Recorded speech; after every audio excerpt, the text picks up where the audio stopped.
What we're watching right now isn't a slow decline or a private stumble behind palace walls. It's a very public unspooling of a project that was supposed to redefine everything.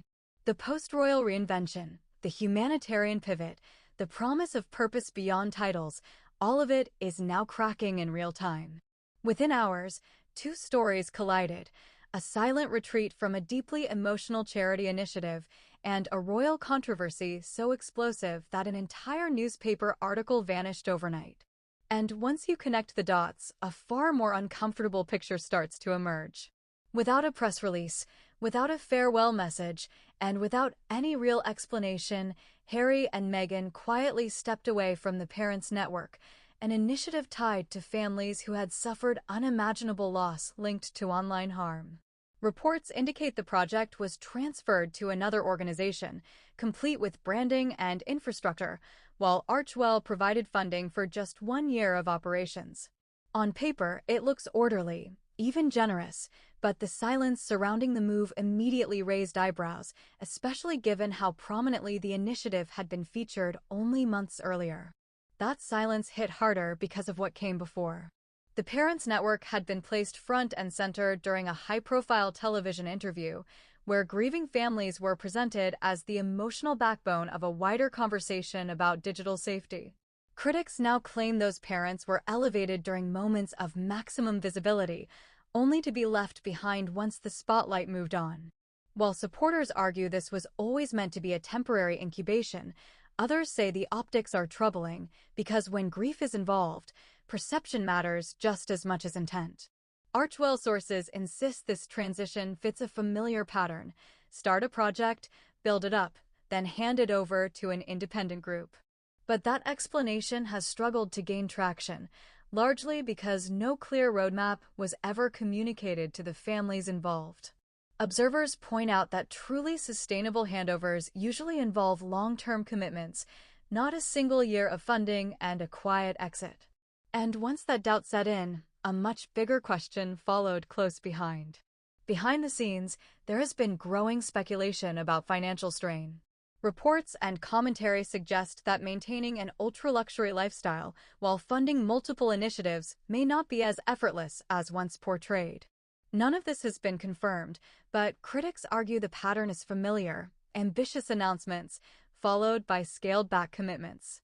If resources are tightening, charity projects become harder to sustain, and that possibility casts the Parents' Network exit in a far less flattering light. As scrutiny around the charity grew, attention suddenly snapped back to the royal family, reigniting a controversy many thought had been settled. A bombshell report claimed King Charles was considering offering Highgrove, his deeply personal country retreat, as a place for Harry and Meghan to stay during future UK visits. The symbolism alone was staggering, and reaction was swift. Then, just as quickly, the article disappeared, fueling speculation that powerful resistance had been triggered behind palace gates. Highgrove isn't just another royal property. It represents legacy, privacy, and authority, and crucially, it no longer falls solely under the king's discretion. Prince William now controls the Duchy of Cornwall, which makes any suggestion of such an offer far more complicated than the original reporting implied. Insiders suggest the idea was always unrealistic, and that its sudden removal from public view speaks volumes about internal disagreement at the highest level. According to those familiar with palace dynamics, Prince William sees any move to re-embed Harry within royal residences as deeply destabilizing. From his perspective, reconciliation without accountability risks reopening wounds that the monarchy has barely managed to contain. Supporters of this view argue that forgiveness cannot be policy when public trust is at stake. And while King Charles is said to be motivated by family and time, William's focus appears fixed firmly on institutional survival. Running parallel to the Highgrove drama is the ongoing dispute over Harry's UK security arrangements. Some outlets have claimed a full restoration is inevitable, while more cautious reporting suggests the official review process is still underway. Government-adjacent sources have pushed back hard, insisting no outcome has been decided.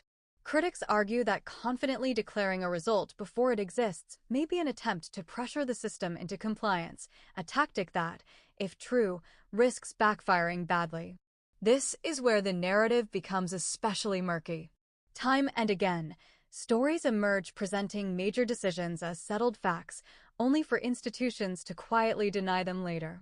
Some see this as deliberate narrative shaping, others as chaotic messaging from competing camps. Either way, the effect is the same: confusion, frustration, and a growing sense that reality is being bent in public view. And once that perception takes hold, trust erodes fast. King Charles now finds himself in an impossible position, balancing personal affection with constitutional limits. He cannot dictate government security decisions, nor can he override legal processes, but when outcomes don't favor Harry, the blame often circles back to him anyway. Critics argue this dynamic unfairly weaponizes a father's illness and goodwill, turning private vulnerability into public leverage. And that, many say, crosses a line. As the royal tensions intensify, the original promise of a service-driven post-royal life feels increasingly distant. Archewell's portfolio has narrowed, partnerships have ended, and high-impact initiatives appear harder to sustain.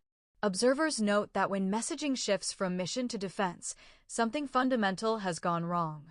A brand built on compassion cannot survive long if its actions are consistently questioned.